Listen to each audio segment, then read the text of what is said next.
దేవుని యొక్క మహా ఉన్నతమైనటువంటి కృపను బట్టి 2026 సంవత్సరపు మొట్టమొదటి 7 మాసాలను పూర్తి చేసుకుని 8వ సరికొత్త మాసములోనికి ప్రవేశింపజేసిన మన దేవునికి మహిమ కలుగునుగాక.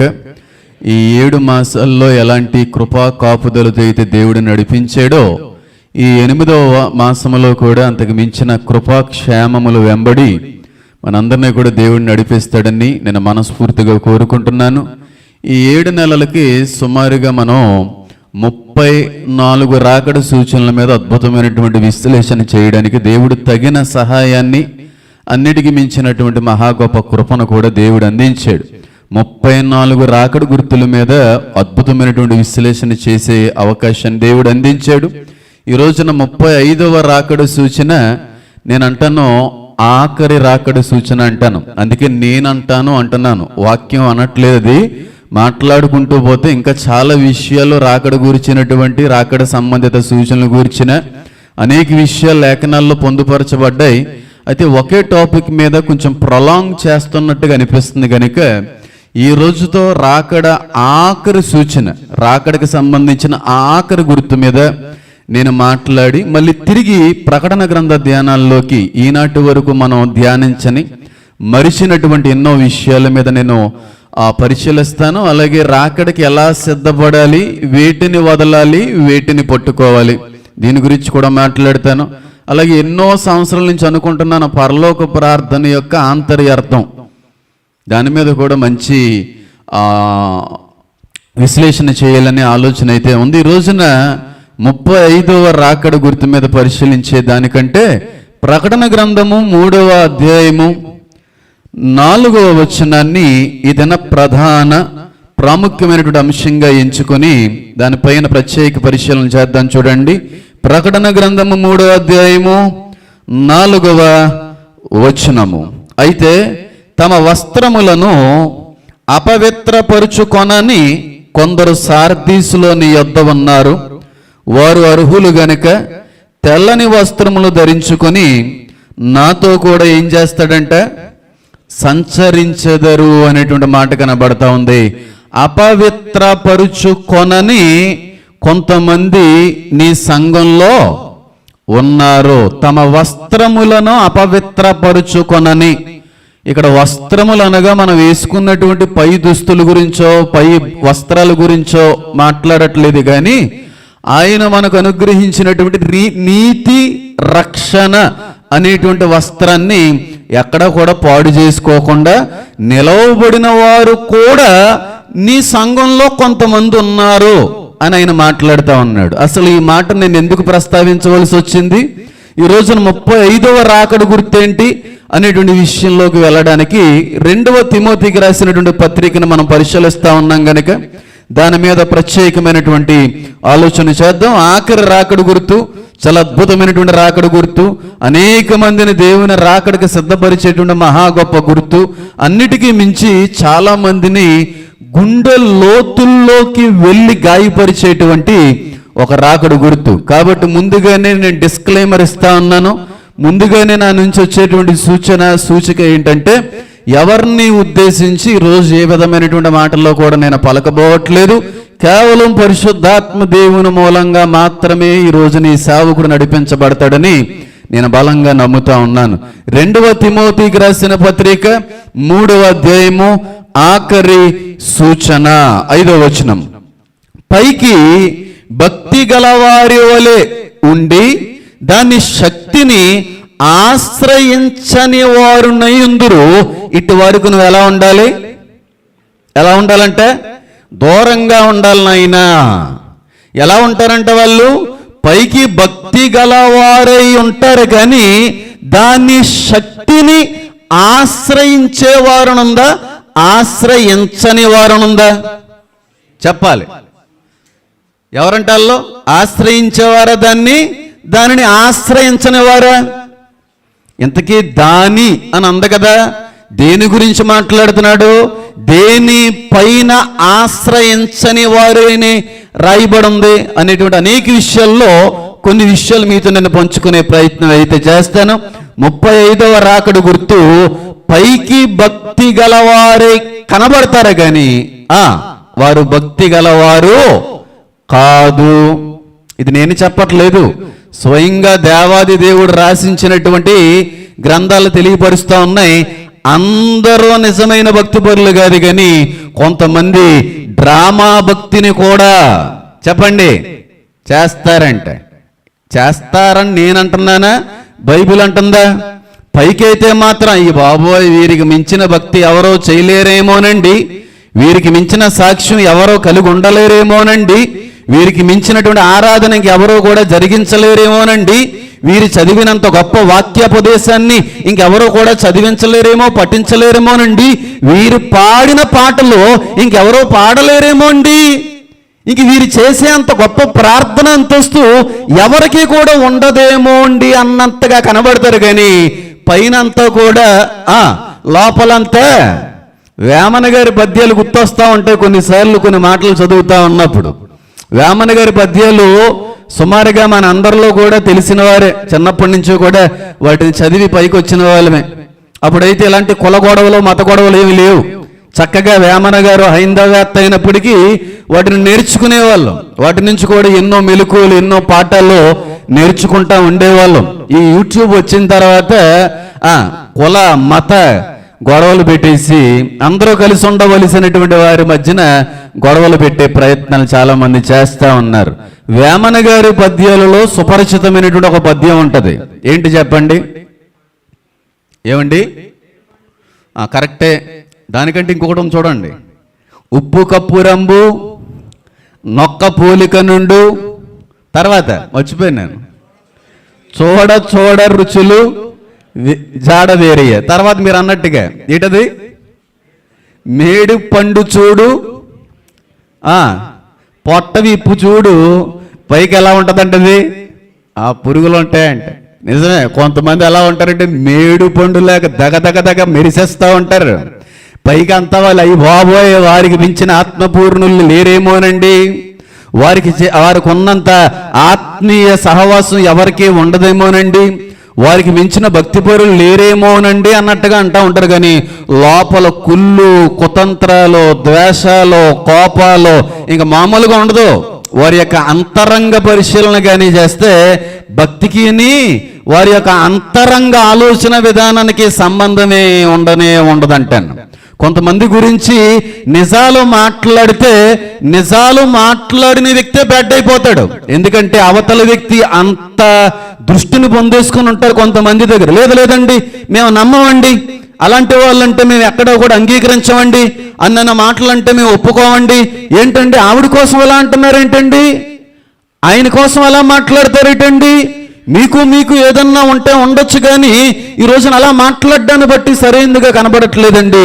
అలా మాట్లాడకుండా అనే వాళ్ళు కూడా ఉంటారు. ఎందుకంటే పైకి వాళ్ళు ఎలా కనబడతారంట, పావురాల వలె కనబడతారు కానీ లోపల మాత్రం గ్రద్ద స్వభావం కలిగినటువంటి వ్యక్తులు.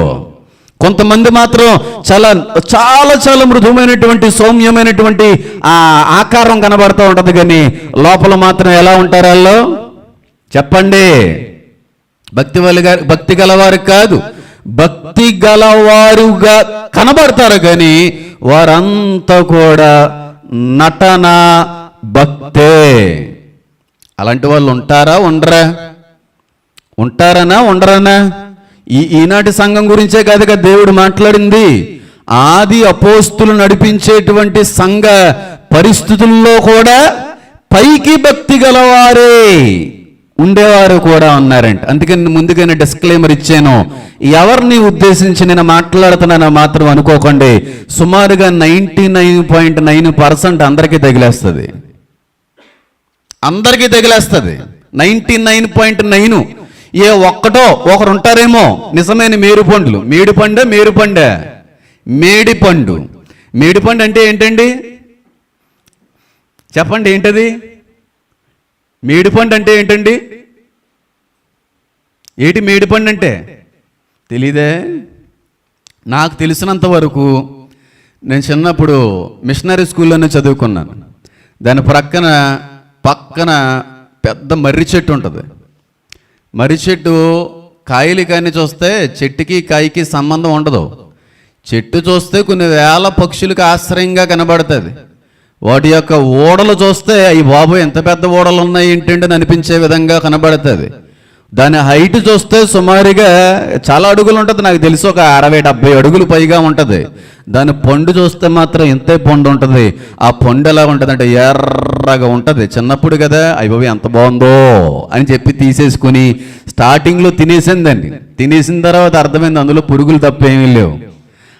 ఆ ఎర్రగా చాలా రెడ్డిష్ కలర్లో ఉంటుంది. అంటే మేడి పండు అంటే మర్రి చెట్టు పండు నేను అనుకుంటున్నాను, నాకు దాని మీద అంత ఐడియా అయితే లేదు. అయితే ఎర్రగా చాలా చాలా ఫ్యాంటాస్టిక్గా ఉంటుంది. ఎంత ఆకర్షణీయంగా ఉంటుందంటే అంత ఆకర్షణీయంగా ఉంటుంది. ఎక్కడన్నా మర్రి చెట్లు ఉంటే దాని కింద పళ్ళు రాలిపోతే, పళ్ళు అంటే ఈ పళ్ళు రాలగొట్టేయడం కాదు, ఈ పళ్ళు రాలిపోతే ఒకసారి దాన్ని ఇలా ఓపెన్ చేసి చూడండి ఎలా ఉంటుందో తెలుసా, చాలా అందహీనంగా ఉంటుంది. చిన్న చిన్న చిన్న చిన్న చిన్న ఇన్సెక్ట్స్ అన్నీ కూడా అందులో అలాగా క్రాల్ చేస్తూ ఉంటాయి. చాలా ఇబ్బందిగా ఉంటుంది. కానీ పైకి మాత్రం ఎలా కొని ఉంటుంది తెలుసు, అది ఎలా ఉంటుంది అంతవరకు ఎందుకండి. ఒక ఫ్రూట్ ఉంటుంది నాకు చాలా ఇష్టం, రేగి వడియాలు ఎడతారు, దాన్ని ఏమంటారు, రేగిపండు. రేగిపండు బయట అమ్ముతూ ఉంటారు, 100 రూపీస్కి 50 రూపీస్కి అని చెప్పి అమ్ముతూ ఉంటారు. కొంతమంది కొడిపే దేవుడు అన్నటువంటి భావం కలిగిన వాళ్ళు ఇంకేం కడగడాలో శుభ్రం గుడుక్కుని వేసేసుకుంటూ ఉంటారు. దాంతోపాటుగా పురుగులు కూడా నవిలేస్తూ ఉంటారు కొంతమంది. రేగి పళ్ళల్లో పురుగులు ఉంటాయి, పైకి మాత్రం చాలా బాగుంటుంది. బియ్యం పురుగులు ఎలా కనబడితే ఆ విధంగా ఉంటుంది. అలాంటిది ఆ విషయంలో కూడా ఒకసారి దెబ్బ అయిపోయాను నేను, అందుకు చెప్తున్నాను. కానీ పైకి మాత్రం అసలు పురుగు అందులోకి ఎలా ఎంటర్ అయిందిరా బాబు అన్నట్టుగా కనబడతా ఉంటుంది. నిజమే, క్రైస్తవ సహవాసంలో, క్రైస్తవ సంఘాలలో, క్రైస్తవ కమ్యూనిటీలో కూడా పైకి నిజమైనటువంటి భక్తి గలవారిగానే కనబడతా ఉంటారు. కానీ లోపల మాత్రం అదృశ్య భక్తిని జరిగించేటువంటి వ్యక్తులు చాలా మంది కనబడతా ఉంటారు. పైకి కనబడేదంతా కూడా నిజం కాదు, కనబడనంత మాత్రాన్ని అది అబద్ధం కూడా అయిపోదు అని చెప్పి చాలా సందర్భాల్లో కూడా చెప్పాను నేను. పైకి భక్తి గలవారిగా కనబడతారంట, ఈ అంత్యదినాల్లో మరీ ఎక్కువైపోతారంట అలాంటి వాళ్ళు ఎవరన్నా మీలో కనబడితే, మీ ప్రక్కన కనబడితే, మీకు ఎదురుగుండా కనబడితే, మీ సహవాసంలో ఎవరైనా అట్టి వారు కానీ మీకు ఎదురైతే డైరెక్ట్గా వాక్యం చెప్తున్న మాట ఏంటి తెలుసా, అర్జెంటుగా వాళ్ళకు దూరం అయిపో, అర్జెంటుగా వాళ్ళ నుంచి పారిపో, వీలైనంత వరకు కూడా వారిని దూరం పెట్టు అనేటువంటి మాట కనబడతా ఉంది. ఇది అంతా కూడా నేను వివరించడానికి నా ప్రయత్నం నేను చేయడానికి ఇష్టపడతా ఉన్నాను. మీరు కానీ గమనించినట్టయితే ఒక 20 సంవత్సరాల వెనక్కని వెళ్తే, ఒక 20 సంవత్సరాలు వెనక్కి కానీ వెళ్తే నేను చూసినటువంటి అనుభవాలను బట్టి నేను చెప్పవలసినటువంటి విషయం, ఈనాటి భక్తికి ఆనాటి భక్తికి చాలా తేడా కనబడతా ఉంది. అందులో అయితే సందేహం లేదు. అసలు సిసలైనటువంటి భక్తి పరులు ఈనాటి కాలంలో కూడా ఉన్నారు. అప్పుడు మాత్రం 80% మంది ఖచ్చితమైన భక్తి చేసేవాళ్ళు కనబడేవారు.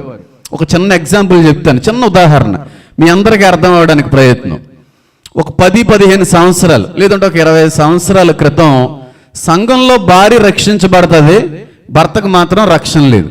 భర్త గారు మందిరానికి వచ్చేవారు కాదు. అంతవరకు ఎందుకు, మా పెద్ద మామయ్య కోసమే మాట్లాడతాను, ఎందుకంటే ఆయన దేవుని సన్నిధికి చేరిపోయాడు గనుక, మారు మనసుతో ఆయన ఫీల్ అవడు గనుక ఆయన గురించి చెప్తున్నాను.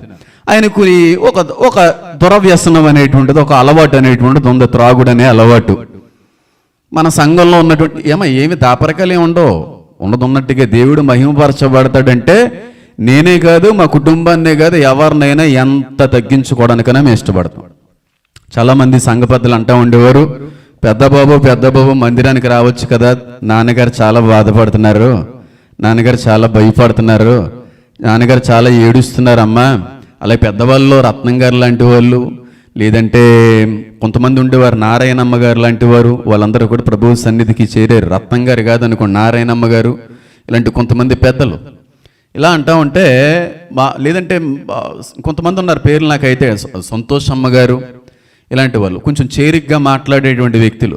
అమ్మా నేను ఇక్కడికి వచ్చి కూర్చోవడానికి సరిపోనమ్మా, నేను మందిరంలో అడుగు పెట్టడానికి అర్హుడను కానమ్మా. అలా అనక బాబు, నీలాంటి వాళ్ళని దేవుడు వాడుకుంటాడు అన్నప్పటికీ కూడా దేవుడు మందిరంలోకి వచ్చి వాక్యం వినాలనేటువంటి ఒక ఆలోచన, ఆశ వారిలో ఉన్నప్పటికీ కూడా నాలో ఉన్నటువంటి ఆ లోటు, నాలో ఉన్నటువంటి ఆ బలహీనత దేవుని ఎదుట నిలవబడ్డానికి కూడా అంగీకరించట్లేదు. నేను సరిపోను మందిరంలోకి వచ్చి నిలబడ్డానికి కానీ వాక్యం వినడానికి కానీ అని చెప్పి అంటా ఉండేవారు. ఆయనే కాదు చాలామంది ఆనాటి కాలంలో భార్య గారు రక్షించబడిన భర్త గారికి రక్షణ ఉండేది కాదు. ఎప్పుడో ఒకసారి వచ్చేవారు, వచ్చినా సరే పాస్టర్ గారి మాట కాదనకుండా ఉండడం కోసమే ఆ గుమ్మం నుంచి అలా వెళ్ళిపోతూ ఉండేవారు. ఎందుకు రావట్లేదంటే ఒకటే మాట, ఏమంటే నాకు పలానా అలవాటు ఉందండి, నేను త్రాగుడు అలవాటు ఉందండి, నాకు సిగరెట్ అలవాటు ఉందండి, నాకు పలానా అలవాటు ఉందండి, నేను మందిరంలో కూర్చోలేనండి, ఇవన్నీ మానేసిన తర్వాత వస్తానండి అనేటువంటి ఒక భయము భక్తి ఆనాటి కాలంలో కనబడతా ఉండేది. కానీ 15-20 సంవత్సరాల తర్వాత కాలానికి చూస్తే మందిరంలోకి వచ్చి కూర్చోవడానికి, మందిరంలోకి వచ్చి వాక్యం వినడానికి, దేవుణ్ణి ఎదుర్కోవడానికి భయం లేదు, భక్తి లేదు. ఎన్ని అలవాటులున్నా ఏం పర్లేదు అన్నట్టుగా నటించేవారు ఎక్కువైపోయారు. అప్పటి వాళ్ళకి నటించడం చేతనయ్యేది కాదు, ఈనాటి వారికి నటించడం చేతనవుతుంది. ఇది ఆ రాకడ రహస్యం అంటాను. అర్థమవుతుందని నేను చెప్పేది. ఆనాటి టైంలో చాలా జెన్యూన్గా ఉండారు, చాలా పెర్ఫెక్ట్గా ఉండారు, ఉన్నట్టుగానే వాళ్ళ జీవితాన్ని చూపించుకుంటూ ఉండేవారు. దాపరికాలు ఏముండేవి కాదు, డైరెక్ట్గా మాట్లాడేవారు. కానీ ఈనాటి కాలంలో కానీ మీరు చూస్తే అయ్య బాబోయ్ అంత భక్తి పరులండి అన్నట్టుగా కనబడతారు. కానీ ఆనాటి బలహీనుల కంటే కూడా దౌర్భాగ్యులు, దుష్టులు, దిగంబరులు ఈనాటికి క్రైస్తవ మందిరాలను ఏలుతున్నారంటే మీరు నమ్ముతారా? నమ్మరా?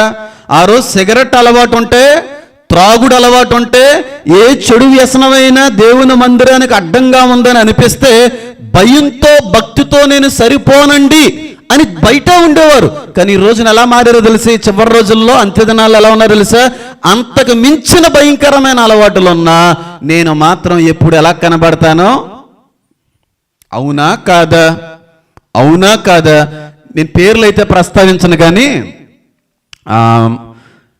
ఒక చోట నేను మీటింగ్కి వెళ్ళినప్పుడు వాళ్ళని గమనించాను. ఒక పెద్ద ఆయన పాటలు పాడుతూ ఉంటే అయ్యి బాబోయ్ పరలోకంలో ఉన్న దేవదూతలు వచ్చి పాడేస్తున్నారేమో అని అనిపించింది. ఆయన వాక్యం చదువుతూ ఉంటే పౌలు గారికి మించినటువంటి ఆ నడిపింపు ఉంది అని అనిపించింది. ఆయన సాక్ష్య విధానం కూడా అంతకు మించే ఉంది. ఆయన పరిచర్య, ఆ మీటింగ్ చేసినంత వరకు అంత సూపర్. అయ్యి బాబు ఏంటండి బాబు, సూపర్ అండి బాబు అని అనుకున్నాం. లాస్ట్లో భోజనాలు పెట్టేటప్పుడు అందరూ కూర్చుంటారు కదా, కూర్చున్నప్పుడు వాళ్ళతో పాటుగా నేను భోజనం చేస్తే గుబ్బుమంది. ఏంటది? స్మెల్. నేను పీల్చింది నిజమేనా లేకపోతే ఇంకెవరైనానా అని అనుకున్నాను. తర్వాత పరిశీలించాను, చాలా స్మెల్ వచ్చేస్తుంది. ఎంతకైనా సంఘానికి పెద్ద భయంకరమైన త్రాగుబోతు. కానీ ఒక అరగంట ముందు ఆయన బిహేవియర్ చూస్తే అయ్యి బాబు పిలిచి పక్కన మాట్లాడదామేమో అని అనిపించింది. అలాంటి వాళ్ళు ఈనాటి కాలంలో ఎక్కువ అవుతారు అన్నట్టుగానే ఎక్కువ అవుతున్నారా తక్కువ అవుతున్నారా? చెప్పండి అమ్మా. నేను ఎవరిని విమర్శించడానికి ఈ మాట మాట్లాడట్లేదండి, ఎవరిని కూడా విమర్శించడానికి నేను ఈ మాట మాట్లాడట్లేదు. రెండంచెలు కలిగినటువంటి ఖడ్గం కనుక అందరికీ సమపాలలో తెగువ ముందుకు వెళ్తూ ఉంటుంది. మీరు గమనించండి, ఒక 15 సంవత్సరాల క్రితానికి, ఒక 20 సంవత్సరాల క్రితానికి ఈనాటికి ఉన్నటువంటి ఆ భక్తి విధానాలు, క్రైస్తవ సంఘ అనుభవాల్లో తేడా ఉందంటారా లేదంటారా? చిన్న ఎగ్జాంపుల్ ఇంకోటి చెప్తాను, తప్పుగా అయితే తీసుకోకండి. మారాలి అనేటువంటి పరిస్థితులు ఉంటే మారడానికి అంతే. మీటింగులు చిన్నతనం నుంచి కూడా చూస్తూ పెరిగిన వ్యక్తిని నేను. తాతయ్య గారు పెట్టేటువంటి ఆ సభలు మామూలుగా ఉండేవి కాదు. ఆనాటి కాలంలోనే 1,00,000కు తక్కువలో దగ్గర ఆ సుమారుగా ఆయన ఏర్పాట్లు చేస్తూ ఉండేవారు. ఆనాటి కాలంలో పాటలు పాడడానికి వచ్చేటువంటి వాళ్ళు, వాయిద్యాలు ఏమి ఉండేవి కాదు. అప్పుడు ఏముండి, హార్మోనీ తప్ప, కంజర తప్ప ఇంకేమి ఉండేది కాదు. ఉంటే డోలక్ ఉండేదేమో, లేకపోతే తబలా అని పిలుస్తూ ఉండేవారు, కాంగో, అది ఉండే తప్ప ఇప్పుడున్నన్ని వాయిద్యాలు ఉండేవి కాదు. వచ్చేవారు, పాటలు పాడేవారే, వాయిద్యాలు వాయించేవారు, లేదంటే ఆ యూత్లు ఎవరో ఒకరు వచ్చి వాయిద్యాలు వాయిస్తూ ఉండేవారు. ఆనాటి వాయిద్యాల మీద నైపుణ్యం ఉన్నటువంటి ఆ కళాకారులకి ఈనాటి కాల సంబంధమైనటువంటి క్రైస్తవ కళాకారులకని మీరు తేడా చూస్తే, ఆనాటి కాలంలో స్టేజ్ ఎక్కడానికి గడగడ వణికేసేవారు, లేదంటే కిందే కొట్టేస్తామండి హార్మోని, కిందే కాంగో మేము ప్లే చేస్తామండి అనేవారు. ఈ రోజు కానీ మీరు చూస్తే మీటింగుల్లో పాటలు పాడేటువంటి సింగర్స్ కూడా పాటలు పాడేసిన తర్వాత స్టేజ్ వెనక్కి వెళ్ళి సిగరెట్ కాల్చే వాళ్ళు బోల్డ్ మంది ఉన్నారు. ఈరోజు మీటింగుల కోసం స్టేజ్లు ఎక్కి వాయిద్యాలు వాయించినటువంటి అనేక మంది ఆ పాటలో ఆరాధన అయిపోయిన తర్వాత ఆ స్టేజ్ విడిచి వెళ్ళి సిగరెట్టు దమ్ము కొట్టే వాళ్ళని నేను చూశాను. ఆ రోజుల్లో కనబడేది కాదు, ఈ రోజుల్లో కనబడుతుంది. కానీ మీకు విషయం తెలుసా, ఆనాటి కళాకారులకు మించిన రీతిలో వాడబడతా ఉంటారు, కానీ అది నిజమైనటువంటి భక్తిపరులు కాదు. వాళ్ళు ఆనాటి కళాకారులు చివరి పరలోక ప్రార్థన అయ్యేంత వరకు కూడా స్టేజ్ ముందు కుర్చీలో కూర్చొని వాక్యాన్ని వింటా ఉండేవారు. ఈనాటి కళాకారుల్లో 90% మంది పాటలు అయిపోయిన వెంటనే, ఆరాధన ముగించిన వెంటనే వాళ్ళు ఎక్కడికి వెళ్ళిపోయారో కూడా తెలియదు. పాస్టర్ గారి పిల్లలు ఎక్కడున్నారా బాబు అని చెప్పి పిలిస్తేనే కానీ వచ్చే పరిస్థితి లేదు. ఎక్కడికి వెళ్ళారంటే ఏమీ లేదు. ఆ పాన్ షాప్ దగ్గర సిగరెట్ కలిసేవాడు ఒకడు, ఆ పాటలు పాడినోడే, ఆ వాయిద్యాల మీద ఆ నైపుణ్యత కలిగి ఉన్నటువంటి వాడే బీరు తాగేవాడు ఒకడు. ఇలాంటి వారు లేరనుకుంటున్నారా ఏంటి మీరు? బోల్డ్ మందిని చూశాను నేను. ఆరాధన మీటింగ్ అయ్యేంత వరకు కూడా దేవునితో గడిపేటువంటి వాళ్ళ కంటే కూడా అప్పటి వరకు అయ్యి బాబు ఏం కొట్టాడండి బాబు కీబోర్డు, ఆ ప్యాడ్లు ఏమి చెదగొట్టేసాడండి, ఆ మూమెంట్ ఏంటంటే రిస్ట్ మూమెంట్ ఏంటండి బాబు అని అనుకునే లోపే వీడి మీటింగ్ అయిన తర్వాత పక్కన సిగరెట్ కలుస్తూ ఉంటాడు. కానీ ఆనాటి కళాకారుల కంటే కూడా ఈనాటి కళాకారులు చాలా భక్తిపరుల వలె, మహా గొప్ప అభిషక్తుల వలె కనబడతా ఉంటారు. కానీ కాదు. ఆ కాలంలో మనం ఉన్నామా, ఇంకా రావాలా? చెప్పండి అమ్మా, ఎంతమంది లేరంటారు అలాంటి వ్యక్తులు? బోలెడంతమంది ఉన్నారు. చెప్పుకుంటూ పోతే ఇంకా సమయం అనేటువంటిది సరిపోదేమో అంత అలాంటి అనుభవాలు ప్రస్తుత క్రైస్తవ సమాజంలో కనబడతా ఉన్నాయి. విమర్శించడానికి నేనైతే ఇక్కడ రాలేదు. చాలా అద్భుతమైనటువంటి పరిచారకులు, చాలా అద్భుతమైనటువంటి సేవా విధానం కలిగిన వ్యక్తులు ఫ్యామిలీ ట్రిప్ అని వెళ్ళి వైన్ తాగే వాళ్ళు ఉన్నారండి, మందేసే వాళ్ళు ఉన్నారు. ఫ్యామిలీ ట్రిప్ అని చెప్పి, ఫ్యామిలీ ట్రిప్ అని మహా గొప్ప సింగర్లు, మహా గొప్ప ఆరాధికులు సిగరెట్ కాల్చే వాళ్ళు ఉన్నారు. అంటే పైకి మాత్రం ఇంకా వాళ్ళకి మించిన వారి వాళ్ళే కనబడట్లేదు.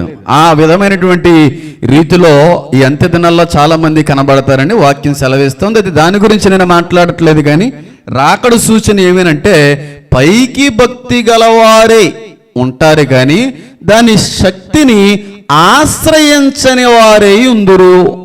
అట్టి వారికి విముఖుడువై ఉండండి. పైకి భక్తి గలవారి వలె ఉంటారు కానీ వారు దాని శక్తిని ఆశ్రయించని వారే ఉంటారు. అట్టి వారికి విముఖుడువై ఉండాలి. ఎవరు ఈ పైకి భక్తి గలవారిగా కనబడేవారు?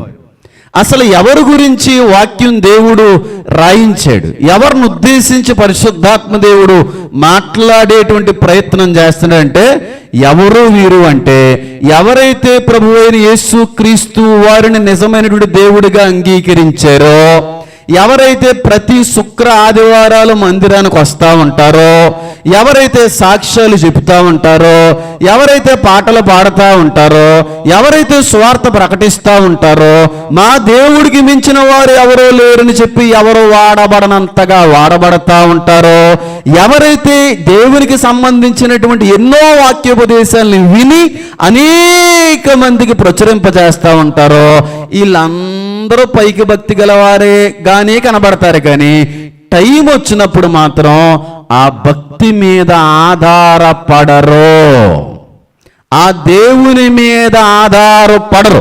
కానీ సాక్ష్యంలో దేవుని మహింపరుస్తారు, పాటల్లో దేవుని మహింపరుస్తారు, సువార్తలో దేవుని మహింపరుస్తారు.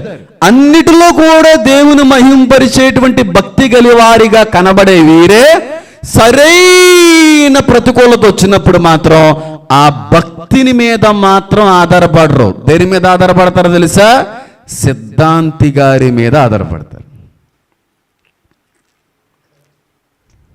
నవ్వు వస్తుంది కదా, నిజం ఇది. ఈ రియాలిటీ ఎప్పుడు కూడా లోపల గల్లా గుచ్చుకుంటుంది. ఎలా ఉంటుంది తెలుసా వాళ్ళ భక్తి? ఇక్కడ నిలబడదు, అయ్యో బాబోయ్ ఏమి సాక్ష్యం అండి, ఏం వరాలండి. మళ్ళీ దర్శనాలన్నీ వాళ్ళకే వస్తుంటాయి. భక్తి చేసే వాళ్ళకి ఏ వరం ఉండదు, భక్తిహీనులందరికీ అన్ని వరాలే. ఏమండి వాళ్ళ మాటలు ఎలా ఉంటాయంటే అండి, అయ్యి బాబు నిజమేనేమో, నిజంగానే దేవుడు అలా కనబడ్డాడేమో, నిజంగానే దేవుడు వారితో మాట్లాడాడేమో, నిజంగా దేవుడు వారిలో ఉన్నాడేమో అన్నట్టుగా అనిపిస్తూ ఉంటుంది. అయ్యి బాబా సాక్ష్యం ఏంటండి బాబా, సాక్ష్యాన్ని మళ్ళీ వినగలమా చూడగలమా అండి అన్నట్టుగా అనిపిస్తూ ఉంటుంది. వారు పాటలు పాడుతూ ఉంటే దేవదూతలు పాడినట్టుగా అనిపిస్తూ ఉంటుంది. వారు ప్రార్థన చేస్తుంటే అయ్య బాబాయ్ అంత ఆత్మపూర్ణులు కాకపోతే అంత అద్భుతమైన ప్రార్థన నడిపింపండి అన్నట్టుగా కనబడుతూ ఉంటారు. కానీ ఏదైనా సమస్య, ఏదైనా కష్టం, ఏదైనా ప్రతికూలత వచ్చిందనుకోండి, మరి ఇప్పటి వరకు చేసిన భక్తి ఏమైపోతుందో తెలియదు. కానీ ఆ భక్తి చేసిన దేవుడి మీద ఆధారపడరు, కానీ దాని మీద అనగా ఆ భక్తి మీద ఆధారపడరు. కానీ దేని మీద ఆధారపడతారో తెలుసా? చీకటి మీద ఆధారపడతారు, లోకం మీద ఆధారపడతారు, మంత్రాల మీద ఆధారపడతారు, శకునుగాండ్రు మీద ఆధారపడతారు, జాతకాలు చెప్పే వారి మీద ఆధారపడే దరిద్రులు ఉన్నారు ఇక్కడ. లేరా లేరా మంచి చెడు చూసి ప్రయాణాలు మొదలు పెట్టే దరిద్రులు లేరు? మంచి చెడు చూసి పనులు మొదలు పెట్టే దుర్మార్గులు లేరు? మంచి చెడు చూసి వస్తువులు కొనేటువంటి దొంగ దరిద్రులు లేరు? వాళ్ళ గురించి రాయబడింది ఇక్కడ. అవి ఏం చేయమంటే సూపర్, కానీ పైకి భక్తి గలవారిగా కనబడుతూ చేసే అన్య సంబంధమైన ఆచారాలు చేసే వ్యక్తివైతే అలాంటివన్నీ అర్జెంటుగా కట్ చేయండి, అలాంటి వారికి దూరంగా ఉండండి. ఎందుకు తెలుసా? వారికి ఉన్నటువంటి అపవిత్రత మీకు అంటుతుంది, మీ జీవితంలో మీరు ఎప్పటికీ ఎదగలేరు. ఎందుకు దూరంగా ఉండమన్నాడు? సరదా కోసం అన్నాడు దేవుడు? ఏమైనా ఆయనకైనా కలిసి వస్తుందా? చెప్పండి ఒకసారి. ఎందుకు దూరంగా ఉండమన్నాడు తెలుసా? వారి చేసేటువంటి క్రియలను బట్టి వారు పొందుకున్నటువంటి చీకటి ప్రతిఫలంలో నువ్వు పాలభాగస్తుడు అవ్వకూడదని, వారి యొక్క మాలిన్యం నీకు అంటకూడదు కనుక వారికి ఖచ్చితంగా నువ్వు ఏమై ఉండాలి? దూరంగా ఉండాలి. అలాంటి వారు లేరా? ఎక్కడే సాక్ష్యం చెప్తారు, అద్భుతమైనటువంటి సాక్ష్యాన్ని పంచుకుంటారు. మామూలుగా ఉండదు వారి యొక్క భక్తి జీవితం అంతా. కానీ జాతకాలు లేకుండా ఎక్కడికి ప్రయాణం మొదలు పెట్టరు. ఏ తేడా పాడాలు కొట్టినా ఫస్ట్ ఫోన్ చేసేది సిద్ధాంతి గారికే, పాస్టర్ గారికి కాదు. పాస్టర్ గారండి ఇంట్లో పరిస్థితి ఏం బాగోలేదండి, దయించి ప్రార్థించండి అనే దానికంటే కూడా ఒకవేళ అలా చేసినా తర్వాత ఎక్కడికి పరిగెడతారో తెలుసా? వీరి కోసం మాట్లాడబడింది. నిజమైనటువంటి క్రైస్తవుడు కనబడడం చాలా కష్టం అంటే చివరి రోజుల్లో. అసలు సిసలైనటువంటి భక్తిని చూపించేటువంటి భక్తి చేసే వ్యక్తులు ఆఖరి రోజుల్లో దొరకడం చాలా కష్టతరం అయిపోతుంది. బాగా గుర్తు పెట్టుకోండి. జ్వరం వస్తే గుమ్మడికాయ, జ్వరం వస్తే కోడిగుడ్డు, జ్వరం వస్తే నిమ్మకాయ తిప్పేసి ఇరుగు దిష్టి, పొరుగు దిష్టి, నా దిష్టి, అందరి దిష్టి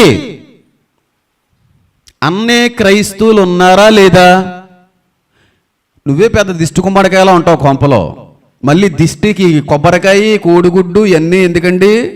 నిన్ను ఇలా తిప్పి రోడ్డు మీద బాధేస్తే సరిపోతుంది. ఇరుగు దిష్టి, పొరుగు దిష్టి, ఆరదిష్టి, నీ దిష్టి ఎక్కువైపోయింది.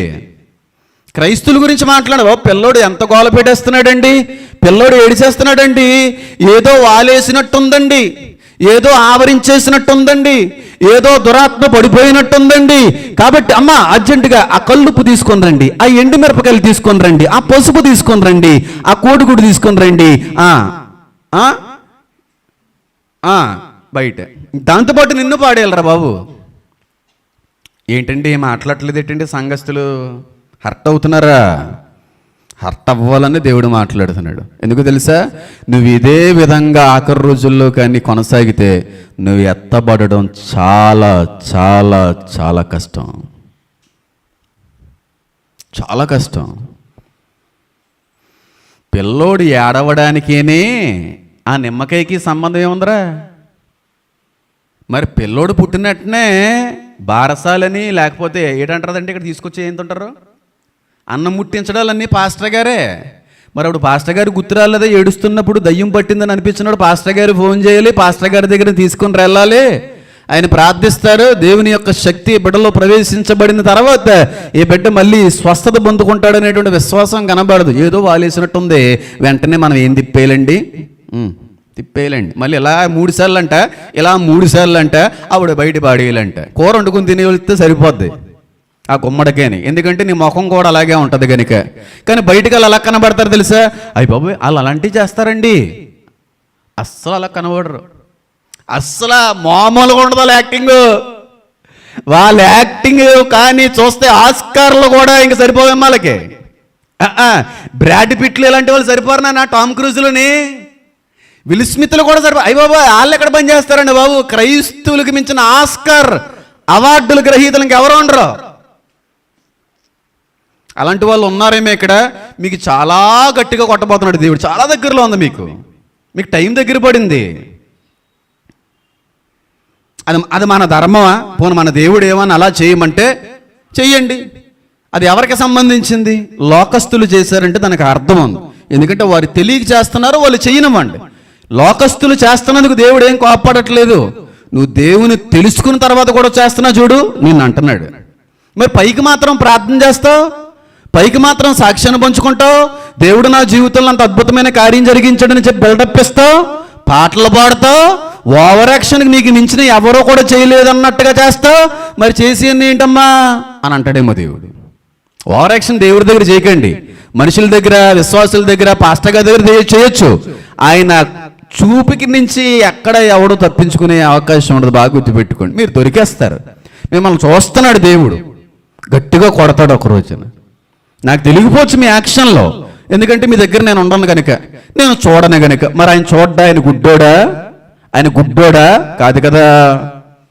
నువ్వు గుమ్మం లోపల ఏం చేస్తున్నావు, గుమ్మం బయట ఏం చేస్తున్నావు, బయటకు వెళ్ళేటప్పుడు ఏం చేస్తున్నావు, ఇంటికి వచ్చింది వేరే ఏం చేస్తున్నావు, అన్నీ ఏం చూస్తున్నాడు, అన్నీ రాసుకుంటున్నాడు. అంతేనా?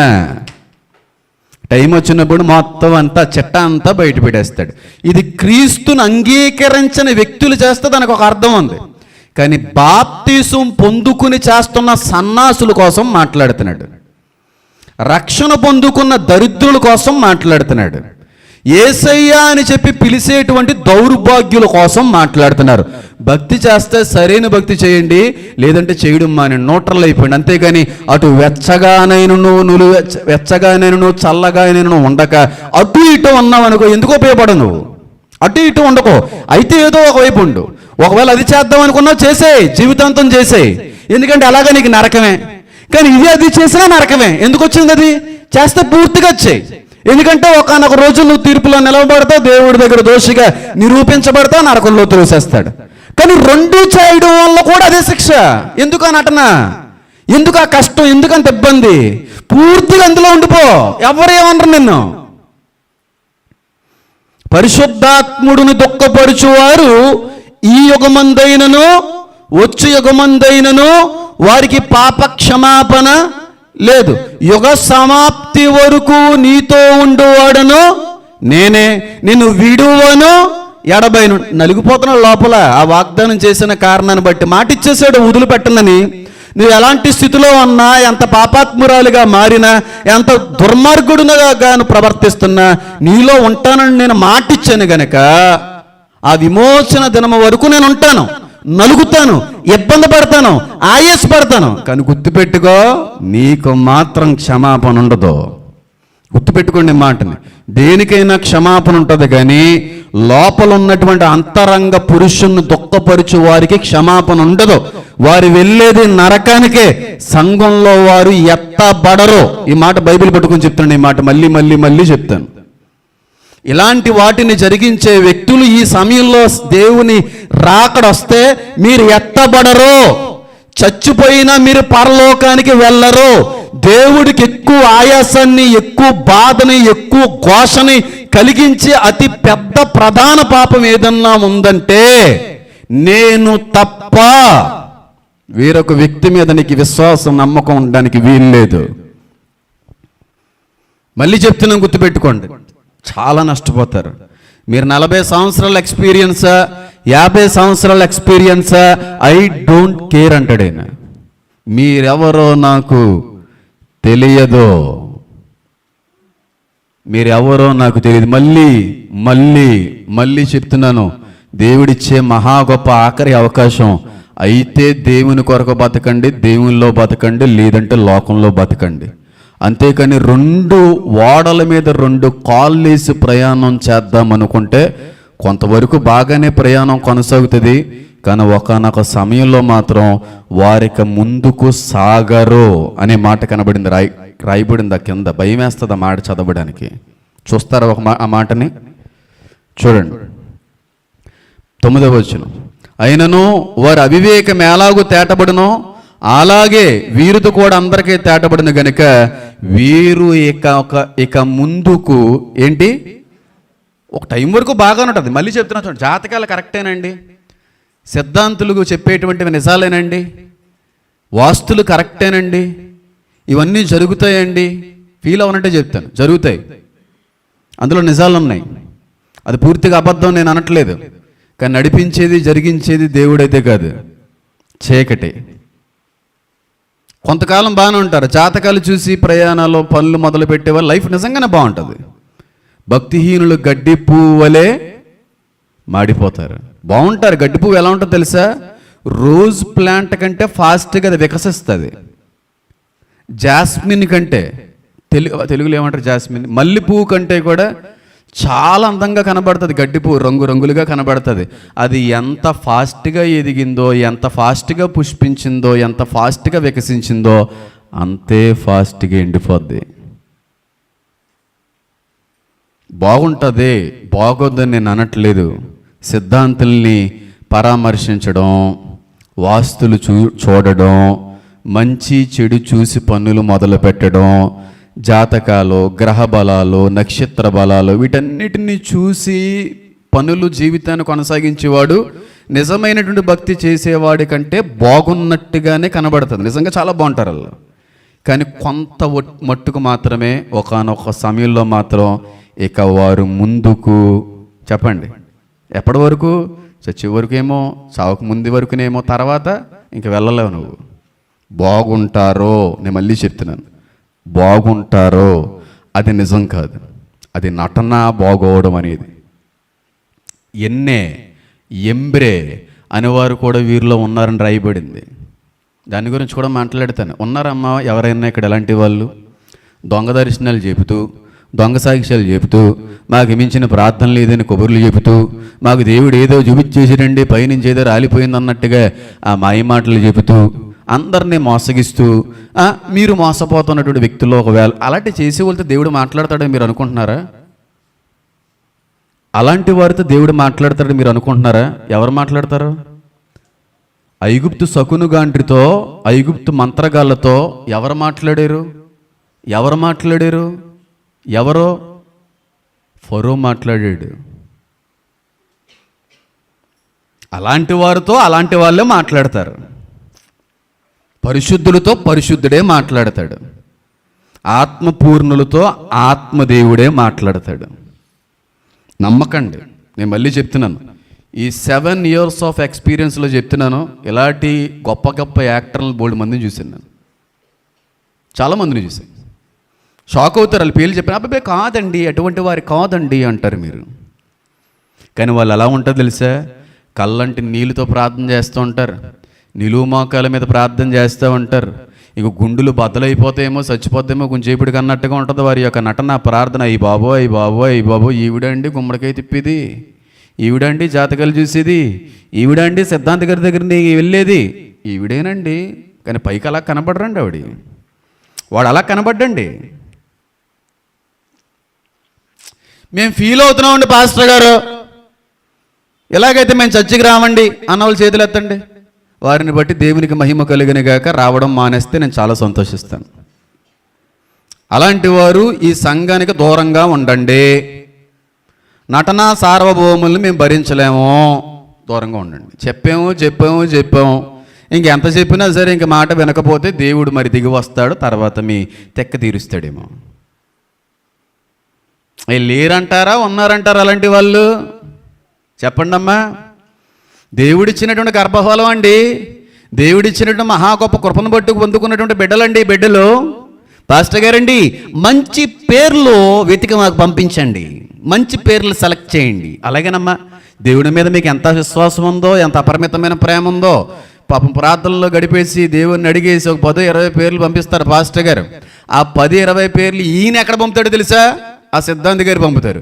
సిద్ధాంతి గారు చెక్ చేసి, బాబు ఈ పేరు సెట్ అవుతుంది. ఎందుకో తెలుసా? ఈ కుర్రోడు నక్షత్రాన్ని బట్టి ఆ అనే అక్షరంతో వస్తే బాగుంటుంది కాబట్టి ఆ అంట. ఆడి పేరు ఎంతకీ ఆరోను అని పెట్టేశాడు అనుకోండి. కానీ పెట్టడానికి కారణం ఏంటో తెలుసా?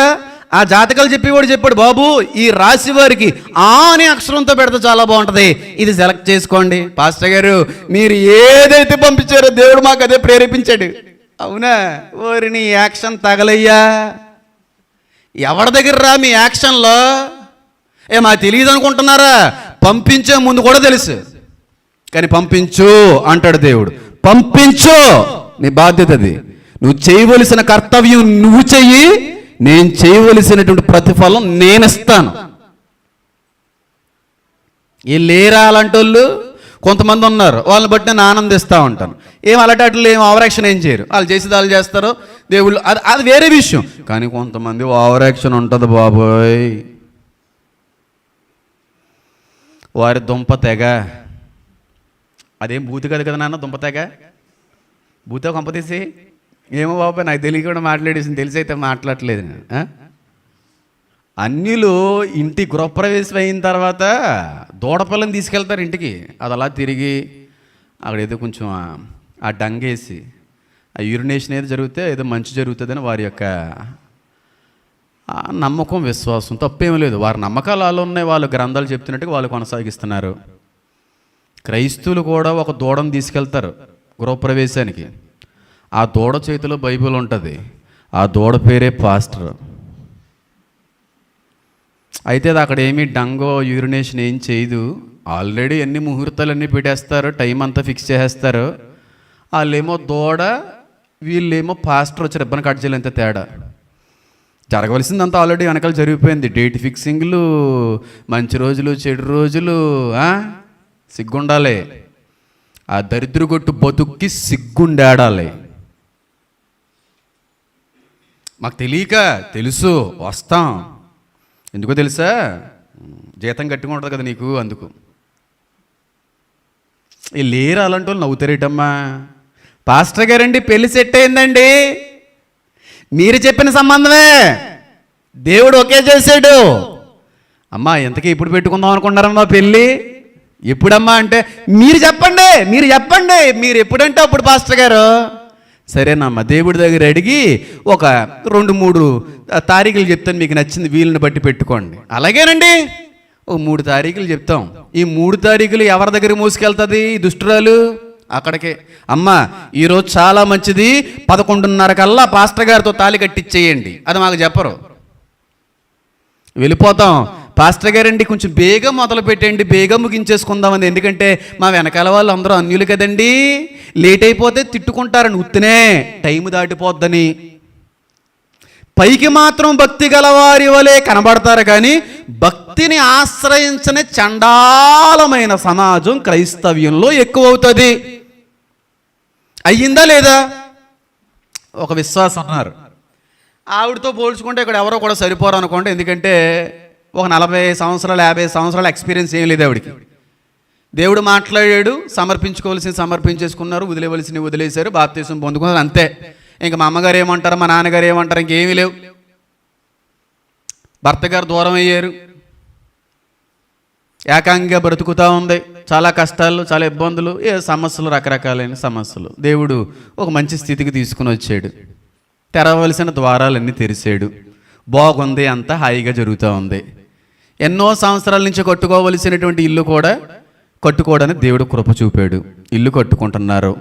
మేస్త్రి అన్నారంట, ఏమంటే పునాదేశం ముందు కొబ్బరికాయ కొట్టాలి, మరి కొట్టాలనుకుంటే మిమ్మల్ని మార్చేస్తామండి. వీడి దగ్గర ఏదో రకంగా మేనేజ్ చేసిన, సొంత తల్లిదండ్రులకు రక్షణ లేదు, అలాగే అంటావేటి? అలా కుదరదు కదా. ఇంటి ఓపెనింగ్ ఏదో చెయ్యాలంట, అలా మాత్రం కుదరదు. మీరు రావడం అన్నా మానేయండి. అలాంటి వాళ్ళు కూడా ఉన్నారు ఇక్కడ. అలాంటి వాళ్ళు ఉన్నారు, యాక్టర్స్ కూడా ఉన్నారు. ఈ ఇద్దరిలో దేవుడికి ఎవరిష్టం? యాక్టర్లు అంటేనే ఇష్టం కదండి. ఎందుకంటే వాళ్ళ జీవితాలు చాలా బాగుంటాయి వాస్తవానికి, కానీ వాళ్ళ జీవితాలు బాగోవడానికి కారణం దేవుడు మాత్రం కాదు. ఎన్నే ఎంబ్రే దేని మీదైతే వారు ఆధారపడ్డారో సేమ్ అదే మీ జీవితంలో ఈ రోజు వరకు అలాగా పచ్చని ఒలీవ చెట్టు వలె చూపిస్తుంది. ఎవరు ఎన్నే ఎంబ్రే? చూడండి కింద వచనాల్లోకి, ఇటు వారికి విముఖుడికి వేయుండుము, పాపభరితులై నానా విధములైన దురాశల వలన నడిపింపబడి ఎల్లప్పుడూ నేర్చుకొనుచున్న సత్య విషయమైన అనుభవ జ్ఞానము ఎప్పుడునూ పొందలేని అవివేక స్త్రీల యొక్క ఎండల్లో చొచ్చి వారిని చెరపట్టుకుని పోవారు వీరిలో చేరినవారు. ఎన్నే ఎంబ్రే అనేవారు మోషేని ఎదిరించినట్టు వీరును చెడిన మనసు కలిగి విశ్వాస విషయంలో భ్రష్టులై సత్యమును ఎదురుంతురు. దేన్ని ఎదిరిస్తారంట? భ్రష్టులై. చెప్పండి, భ్రష్టత్వం ఎక్కువ వద్దా లేదా క్రీస్తు విరోధి వచ్చే సమయానికి? ఎలాగైతే ఎన్నే ఎంబ్రే సత్యాన్ని ఎదిరించారో ఈ ఆఖరి దినాల్లో ఫేక్ క్రిస్టియన్స్, దొంగ క్రిస్టియన్స్, ఓవర్ యాక్టింగ్ క్రిస్టియన్స్ సత్యాన్ని ఎదిరిస్తారంటే ఎవరా సత్యం? నేనే సత్యాన్ని, మార్గాన్ని, జీవాన్ని అన్న దేవుణ్ణి ఎదిరిస్తున్నారు. బాగా గుర్తుపెట్టుకోండి మీరు.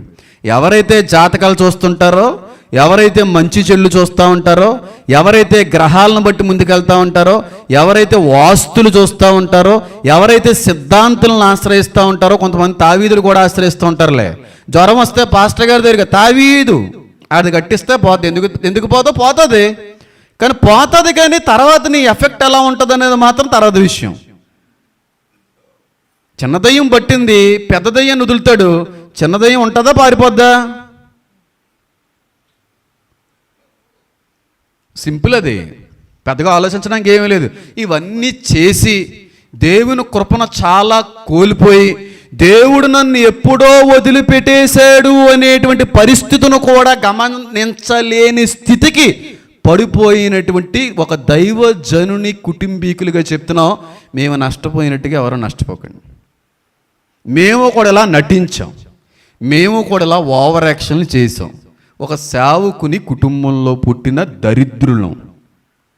నష్టపోయామా, బాగుపడ్డామా? ఎక్కడ కొట్టాడు? ఎక్కడ కొట్టాలో అక్కడ కొట్టేశాడు. లేచామా? ఇంకా లెగలేదా? లేచామా? లెగలేదా? ఇంకా లెగలేదు. దేవుడు కొట్టడో, చాలా టైం ఇస్తాడో, చాలా ఛాన్స్ ఇస్తాడో, చాలా అవకాశాలు ఇస్తాడో, కాదు కుదరదు అనుకొని ముందుకెళ్తే కొడతాడో. కానీ కొట్టిన దెబ్బ తగ్గడానికి చాలా టైం పడుతుంది, లేవడానికి జీవితం సరిపోదు. మళ్ళీ చెప్తున్నాను, ఇప్పటికి 10-15 సంవత్సరాలు పూర్తయింది. ఆయన కొట్టిన దెబ్బ నుండి ఇంకా లేవలేదు. మేము నటించకండి, జీవించండి. ఆ జీవించేది కూడా దేవునిలో జీవించండి. నటించడం దేవుడికి ఇష్టం లేని పని. చాలా బాగుంటారు. ఈ జాతకాలు చూసేవాళ్ళు బాగుంటారు, గ్రహాలు చూసేవాళ్ళు బాగుంటారు, వాస్తులు చూసేవాళ్ళు బాగుంటారు, అమావాస్య పౌర్ణమి చూసి పనులు మొదలుపెట్టే వాళ్ళు కూడా బాగుంటారు. బాగోరని అనట్లేదు, కొంతవరకే. ఆ తర్వాత వారు ముందుకు సాగరు అని ఎన్నే ఎంబ్రే అనేటువంటి 2 వ్యక్తుల గురించి అక్కడ రాశాడు. ఎవరు 2 వ్యక్తులు తెలుసా? ఈనాటికి నేను వారి కోసం 2 సార్లు మాట్లాడాను. ఆన్లైన్లో 2 సార్లు మాట్లాడాను. 2 సార్లు మాట్లాడాను. ఎవరై ఉంటారో పెద్దగా ఆలోచిస్తున్నారటండి. మోషేని ఎదిరించిన వారిలో ఎన్నే ఎంబ్రే అనేవారు కూడా ఎవరో తెలిసి వెళ్ళు. నిర్గమాకాండం 7వ అధ్యాయంలోకి వెళ్తే కనబడతారు. వీళ్ళు ఎవరో చెప్తాను, ఒకసారి తీద్దాం.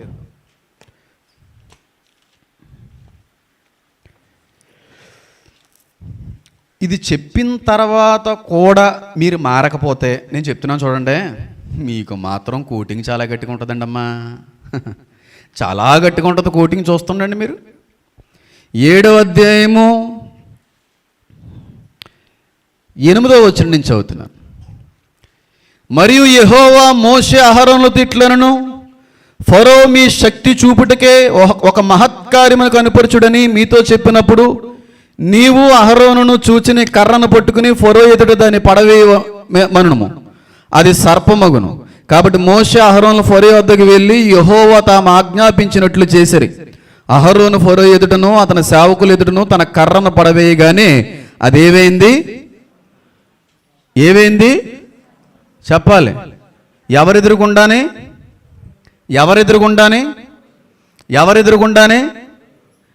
నేను ఎవరెదురుగుండానే అని ఒకలే చెప్పకండి. అక్కడ ఎంతమంది ఉన్నారు? ఫరో, తన సేవకులు, వారందరి ఎదురుగుండా కర్రని పడవేయగా మోషే అహరోనుల యొక్క కర్ర ఏమైంది చెప్పండి? సర్పమాయెను. అప్పుడు ఫరో షాక్ అయ్యాడా? అయ్యో బాబోయ్, ఎండిపోయిన కర్ర పామవడవేట్రా అని ఏమనలేదైనా.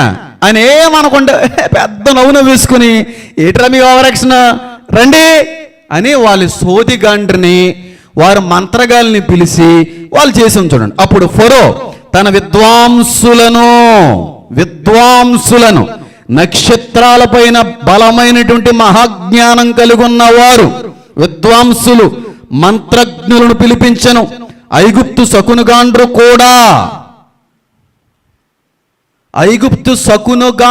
కూడా ఎంతమంది వచ్చారు అక్కడికి?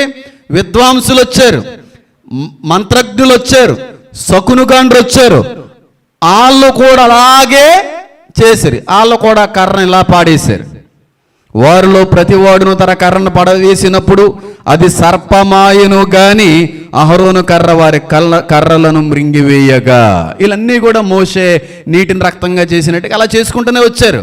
కానీ సేమ్ దేవుడు చేసినట్టుగానే ముందుకెళ్ళారు. కానీ ఎక్కడో దిక్కున అయిపోతున్నారు, ఎక్కడో దిక్కున మాత్రం ఓడిపోతున్నారు. ఎక్కడో దిక్కున మాత్రం దేవుని శక్తి ముందు వారి శక్తి నిలబడలేకపోతుంది. వెంటనే జరగకపోవడం ఏమి లేదు, సేమ్ దేవుడు చేసినట్టుగానే సాతాను కూడా చేయగలడు. అర్థమైంది నేను చెప్పింది? దేవుడికి ఇంచుమించుగా చేయగలిగే వాడిలా వాడు కనబడతాడు, కానీ అంతిమ విజయము మన ప్రభువుదే. గుర్తుపెట్టుకోండి. జాతకాలు పనిచేయవనట్లేదు, వాస్తులు పనిచేయవనట్లేదు, మంత్రాలు గింత్రాలు పని చేస్తాయి, కానీ ఆ పని చెయ్యించేది మాత్రం వెనకున్నటువంటి సాతానుడు. కొంతవరకు బాగానే ఉంటుంది మీ లైఫ్ స్టైల్. మళ్ళీ చెప్తున్నాను, ఇవన్నీ చూసి మీ జీవితంలో కొనసాగించే వ్యక్తుల గురించి చెప్తున్నాను. చాలా బాగుంటుంది మీ లైఫ్ స్టైల్. రాజుగారు వింటున్నారా? అమ్మా వింటున్నారా? అందరూ వింటున్నారు? ఇక్కడ జాగ్రత్తగా వినండి. బాగుంటుంది, కానీ ఒక రోజు రాబోతుంది. ఆ రోజున దేవుడు నా చెయ్యి వదిలేసేడే అని తెలుసుకునే సమయం కూడా దొరకదేమో.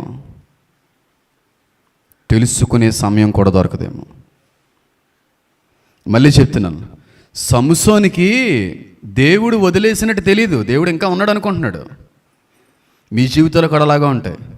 దేవుడు వదిలేశాడని కూడా తెలియనటువంటి క్రైస్తవులు చాలామంది ఉన్నారు. వదిలేసినట్టు కూడా తెలియదు వాళ్ళకి, కానీ దేవుడు మాతోనే ఉన్నాడు. ఎందుకంటే ప్రార్థన నడిపింపు ఉంది, పాటలు పాడుతున్నా, దర్శనం కాదు, అది చేయించే దురాత్ముడు కూడా చేయిస్తాడు. నీకంటే ఎక్కువ వాక్యం తెలుసు సాతానుగాడికి. నీకేం తెలుసు? డాంకీ ఎగ్గో నీకంటే గొప్పగా. అందుకే ప్రతి దర్శనాన్ని నమ్మకండిరా, ప్రతి ఆత్మను కూడా మీరు నమ్మకండి. సేమ్ ఎగ్జాక్ట్లీ చేయగలడు. ఇవన్నీ దేవుడు చేసేస్తున్నాడు, దేవుడు ఇచ్చేస్తున్నాడు అనుకో. నువ్వు చేసేదే దరిద్రగొట్టు పని, నువ్వు చేసేదే దేవునికి వ్యతిరేకమైన పని. వ్యభిచారులారా అని పిలిచాడు దేవుడు. ఎవరన్నా తెలుసా? శరీరాన్ని అర్పించి శరీరంతో పాపం చేసే వ్యక్తులను అనలేదు వ్యభిచారులని. ఆల్రెడీ ఒకడికి మీరు ఎంగేజ్మెంట్ చేయబడ్డారు కదా దేవుడితో. ఆ వ్యక్తితో ఎంగేజ్మెంట్ చేయబడి ఆ వ్యక్తితో మీరు భారీగా పిలవబడిన తర్వాత కూడా ఈ వ్యక్తిని ఆశ్రయించకుండా వేరే వేరే వాటి మీద నమ్మకం ఉంచుతున్నారు చూడండి. వేరే వేరే వారితో వెళ్ళి పడుకుంటున్నారు చూడండి ఆ విశ్వాసాలతో. అలాంటి వాళ్ళని అంటున్నాడు పెద్ద వ్యభిచారు నువ్వు. నీకంటే పెద్ద వ్యభిచారు ఎవరో లేరు. ఆత్మ వ్యభిచారం అది. శారీర సంబంధమైనటువంటి తప్పులు చేసే వాళ్ళు చేసి వ్యభిచారులు వాళ్ళకి మించిన వాళ్ళు మీరు. నేను మళ్ళీ చెప్తున్నాను, ఈ మాట అంటున్నందుకు ఫీల్ అవ్వండి. అనడానికి ఇష్టం లేదు, కానీ అనాలి. మీ గుడ్డలన్నీ ఇప్పేస్తాడైనా, మీ బట్టలన్నీ ఇప్పేస్తాడైనా. గుర్తుపెట్టుకోండి, విమర్శ దినం అనేది ఒకటి ఉంది. ఈరోజు వరకు కవరింగ్ చేసుకొని రాగలిగారు కానీ ఒకరోజు మాత్రం మీ బట్టలు ఇప్పుతాడైనా. ఓవరాక్షన్ చేయకండి, నాతో చేయండి, దానికి తగినటువంటి జీతం మీకు వచ్చేస్తుంది. విశ్వాసుల దగ్గర చేయండి, దానికి తగినటువంటి జీతం కూడా మీకు వస్తుంది. దేవుడి దగ్గర మాత్రం గేమ్స్ ఆడకండి. దేవుడి దగ్గర మాత్రం ఓవరాక్షన్ చేయకండి. నువ్వు బ్రతికుండగా చూస్తావు, లేదా నీ తర్వాత వచ్చే పిల్లలు చూస్తారు. అది నీ వెనకాల వచ్చే తరాలను పట్టుకుంటుంది ఆ చీకటి. దేవుడు ఎందుకు కొడతాడండి? వచ్చే తరాలు దేవుడు కొట్టడో, నువ్వు సంపాదించుకున్నావు. ఏమి విత్తేవో నువ్వు చేసిన దానికి అనుభవించుకోవడం తథ్యం.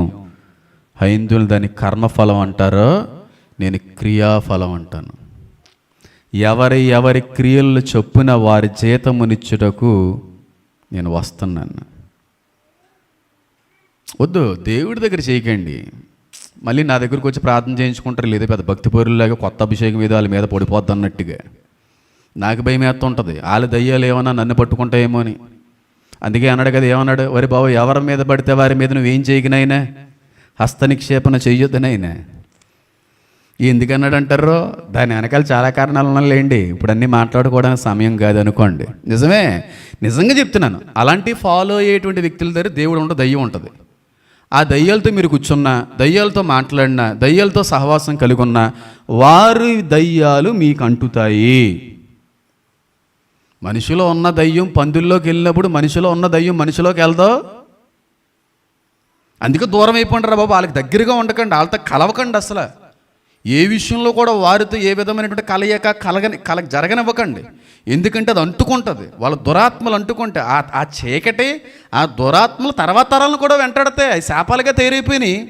పరిశుద్ధాత్మ దుఃఖపరుస్తున్న బ్రతికుండగానే రక్షించబడిన తర్వాత పిల్లల్ని వెంటాడుతూ ఉంటాయి. దేవుడు అన్యాయశ్రేయం కాదండి. అబద్ధమాటుకు అయిన మానవుడు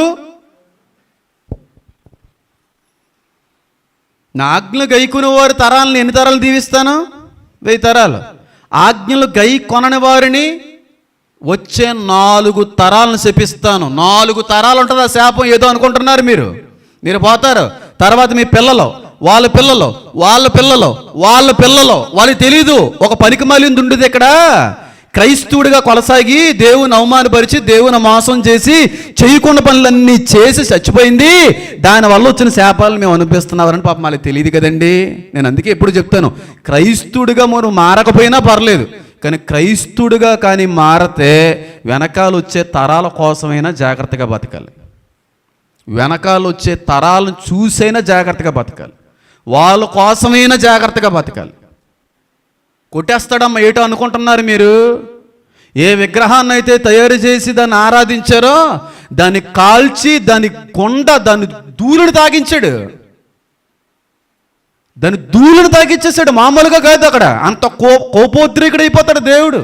దేన్నైనా సహిస్తాడు. మళ్ళీ చెప్తున్నాను, అలాగని చెప్పి పాపాలు చేయమని కాదు. దొంగతనం కావచ్చు, అబద్ధమారుడు కావచ్చు, వ్యభిచారం కావచ్చు, ఇవన్నీ కూడా మరణకరము కాని పాపములో. వీటన్నిటికీ క్షమాపణ ఉంది, కానీ ఒక పాపం ఉంది, మరణకరమైన పాపం. దానికి క్షమాపణ లేదు. ఆ ఒక్క పాపమే పరిశుద్ధాత్ముడిని దుఃఖపరచువారు. పరిశుద్ధాత్ముడు నీ ఎవరు కలిగి ఉంటారు? అన్యుల క్రైస్తవులా? అన్యుల క్రైస్తవులా? అంటే క్షమాపణ ఎవరికి లేదు ఇక్కడ. ఇది వాక్యం, ఇది సత్యం. అన్యులు పొందుకుంటారా పరిశుద్ధాత్ముడిని? పొందుకున్న వారికే ఎన్ని యుగాలైనా క్షమాపణ లేదంట. నేను అందుకే చాలాసార్లు చెప్తా ఉంటాను, బాప్తీసం పొందుకున్న ప్రతి ఒక్కడో పరలోకంలో ఎంటర్ అవ్వలేడు. అందరూ ఎంటర్ అవ్వలేరు, కొందరే, అది కూడా ఏర్పాటులో ఉన్నవారే, దేవుని కొరకు నమ్మకంగా వారు కలిగి ఉన్న దాన్ని, విశ్వాసమును గట్టిగా పట్టుకున్నవారే. చివరి వరకు ఉండాలి విశ్వాసం. ఏదో ప్రార్థన, పాస్టర్ గారు ప్రార్థన చేయించుకుంటే అయిపోయింది, అప్పుడున్న విశ్వాసం మరి పెద్ద సమస్య వచ్చినప్పుడు ఎందుకు ఉండట్లేదు? పెద్ద కష్టం వచ్చినప్పుడు ఎందుకు ఉండట్లేదు? ఇంటి ఓపెనింగ్లో ఎందుకు ఉండట్లేదు? ఇంటి పునాది రాయి దగ్గర ఎందుకు ఉండట్లేదు? పెళ్లి తాళి కట్టించేటప్పుడు ఎందుకు ఉండట్లేదు? అప్పుడు ఉండవు. చిన్న చిన్న వాటికి మాత్రం విశ్వాసం ఉంటుంది. దొంగలో వాళ్ళందరినీ కొడతారు, మీరు చూతురు. కానీ కొంతవరకు బాగానే ఉంటుంది వాళ్ళ లైఫ్ స్టైల్. మళ్ళీ చెప్తున్నాను, నిజమైన భక్తి చేసేవారి కంటే కూడా బాగుంటుంది వాళ్ళ లైఫ్. కానీ ఒకనొక రోజున మాత్రం నాశనం అయిపోతారు వాళ్ళు. ఆ ఎన్నే ఎంబ్రే ఈ సోదిగాండ్రులు, ఈ మంత్రగాళ్ళలో ఉన్నవారే అని నేను అంటూ ఉంటాను. వీళ్ళ ఎన్నే ఎంబ్రే అనేవారు ఆ సోదిగాండ్రే, ఆ మంత్రజ్ఞులే. ఆ విద్వాంసుల్లో ఉన్నారు ఇద్దరు, ఎన్నే అనేవాడు, ఎంబ్రే అనేటువంటి వాడుని. వాళ్ళ దగ్గర చాలా దురాత్మలతో కూడిన శక్తి ఉండేది. శుద్ర పూజలు చేసేవారు.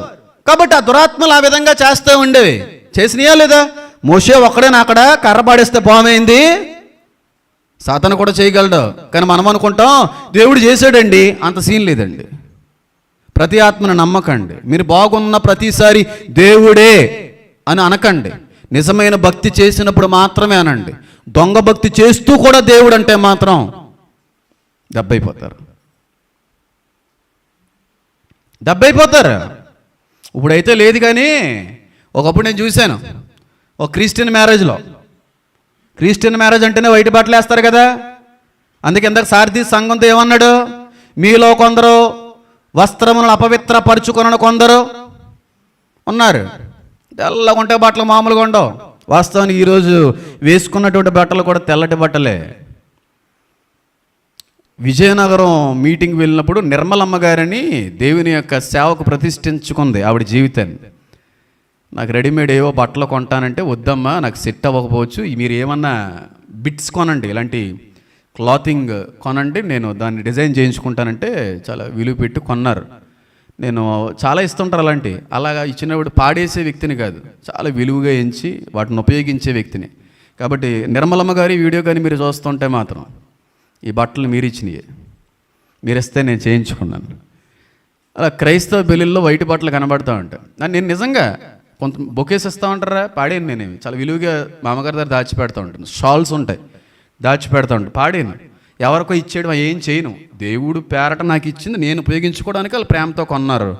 అంతేగాని కొంతమందిలాగా అయ్య బాబా cheap material how can use it అని చెప్పి పక్కనే పాడేసే రకమేం కాదు. వాటిని కూడా నేను యూజ్ చేస్తాను, వాటిని కూడా నేను ఉపయోగించుకుంటాను. ఓకే. పెళ్ళిలో వైట్ బట్టలు వేసారు పెళ్ళికొడుక్కి. సూపర్ ఉండి, అబ్బా దేవదూతలా కనబడుతున్నాడు రా బాబు అనిపించింది. కొంచెం కిందకు చూశాను, ఈ బట్టల అంచున పసుపు అంటించారు. ఇదేంటి అలా అంటుకుందంటారా, లేకపోతే నాకొల్లు ఏమన్నా బైర్లు ఏమన్నా కమ్మేసినాయి అని ఇంకోసారి చూశాను. కొంచెం పైకి తల ఎత్తాను, కాలర్ కూడా అంటించేసారండి పసుపుడు సన్నాసిగాడి. కానీ ఇటు చేసుకునేటువంటి వివాహం ఏంటి తెలుసా? బయట పరిశుద్ధ వివాహము. బట్టలకు పసుపు అంటిస్తావా? పసుపు ఏం కర్మరా బాబు. అలాగా ఆ చేల్లోకో లేకపోతే గేదెలు పెంచేటువంటి ఆ పాకల్లోకి వెళ్తే ఇంకా చాలా మంచివి దొరుకుతాయి అక్కడ. అవి అంటించు, సరిపోద్ది. ఇంక నువ్వు స్ప్రే కూడా కొట్టుకోకర్లేదు, పసుపు అంటిస్తారండి. పైగా అన్నప్పుడు ఏమండి పసుపు అంటించడంలో ఉన్నది విశ్వాసం వేరే వాటిమే కాదండి, బట్టలు పురుగు పట్టకుండా ఉండడం కట్టించామండి. ఈ అంటుంటాం కొన్నిసార్లు. ఓ అమ్మాయి అంత తెలివిరా బాబు మీకు. బట్టలు పురుగు పట్టకుండా, సిల్వర్ పురుగు పట్టకుండా అంటిస్తున్నామంటండి. ఒకళ్ళు అలాగే అన్నారండి క్రైస్తవులు. అమ్మ మీరు ప్రయాణాలు చేసేటప్పుడు అదిని నెల్లపిల్లి ఎదురొస్తే లోపలికి వెళ్ళిపోతారు ఉంటారంట కదా, మీరు నిజమేనా అంటే ఒప్పేసుకుందామండి. నిజమేనండి. ఎందుకో చెప్పమంటారండి, రాత్రి మీద ఎప్పుడన్నా వెళ్ళినప్పుడు నాతో పాటు పిల్లలు ఉంటారు కదండి, ఆ చీకట్లో పిల్లికొల్లు ఎప్పుడైతే మెరిస్తే పిల్లలు జ్వరం వచ్చేద్దని భయపడి అందుకని లేనప్పుడే వెళ్తుంటానండి. ఎంత కవరింగ్గా చూడండి అది. ఆ కవరింగ్ చూసారా, ఆ కళ్ళు గిలగిలా మెరిసేస్తాయంట. చిన్నపిల్లలు కాబట్టి చూసి భయపడతారనంట. పిల్లి ఎదురొచ్చినప్పుడు వెనక్కి వెళ్ళిపోతుంటామండి. ఎంత కవరింగ్ అండి. క్రైస్తవులు అంత కవరింగ్ ఎవరో చేయలేరు. సొంత క్రైస్తవులు ఎంత దరిద్రులు ఉంటారంటే, సొంత సంఘానికి సంబంధించినటువంటి ఒక విధవరాలు భర్తను పోగొట్టుకుని ఎదురు పడితే వాళ్ళు ముందే సైడ్ అయిపోయేటువంటి క్రైస్తవులు లేరు. మన సంఘంలో లేరా? ఉండకపోతే సంతోషమే, ఉంటే మీరంత దరిద్రులు ఇంకే ఎక్కడ ఉండకూడదురా బాబు. సొంత సంఘస్థిరాలే సంతోషించుచున్న ఇంటికి పోవుట కంటే ప్రలాపించుచున్న వారింటికి ఒక పుట్టుక దినము కంటే మరణ దినమే, అంటే మరణదినం మేలే కదా. భర్తను పోగొట్టుకున్నంత మాత్రం నేను నష్టపోలేదు కదా. దేవుడు ఏది చేసినా దాని వెనకాల మేలు ఉంటుందనే కదా దాని అర్థం. అలాంటి వ్యక్తి అంటే దేవుడికి మరింత సమీపమైనటువంటి ఒక వ్యక్తి ఎదురు మంచిది అని అనుకోవలసిన క్రైస్తవులే వాళ్ళు ఎదురు పడితే అయ్యే బాబోయ్ వాళ్ళు ఎదురు మంచిది కాదండి ఆ లోపలికి వచ్చే సన్నాసులు లేరు. ఉన్నారా లేదా? ఒకసారి ఆలోచించండి. పైకి మాత్రం వీళ్ళు ఎలా కనబడతారంట, భక్తి పరుల వలె. నమ్మకాయ కట్టివాడు ఒకడో, గుమ్మడికాయ కట్టేవాడు ఒకడో, యంత్రాలు కట్టేవాడు ఒకడో, మంత్రాలు తర్వాత తలగడ కింద ఎట్టేవాడు ఒకడో, ఇవన్నీ ఓవర్ యాక్షన్ కలిసి బోల్డ్ మంది ఉన్నారు. పేర్లు చెప్తే మా తెలిసిలేండి అంటారు. ఎందుకు చెప్పట్లేదు నేను. ఎక్కడ బాగుంటున్నట్టు ఉంటుందిలే, ఉండదని నేను అనట్లేదు. ఎందుకంటే ఎన్ని ఎంబ్రే చేసినప్పుడు కూడా వాళ్ళు ఏమీ జరగకుండా అయితే లేదు కదా, జరిగింది కదా. వాళ్ళ జీవితంలో కూడా జరిగిందా లేదా సుమారుగా వాళ్ళు స్టార్ట్ అయ్యారు, కొనసాగారు. కానీ ఒక టైంకి మాత్రం మోసే కర్రే వాళ్ళని మింగేసింది. జరుగుతుంది, ఫ్లో ఉంటుంది, వెళ్తారు, బాగుంటారు. కానీ ఒక రోజున మాడిపోతారు. మళ్ళీ చెప్తున్నాం, గుర్తుపెట్టుకోండి, దేవుడు చూసి చూడనట్టుగా ఉన్నట్టుగా ఉంటాడు, కానీ ఒక రోజున మాత్రం నిన్ను వదిలేస్తాడు. ఆయన వదిలేసినట్టు కూడా నీకు తెలియదు.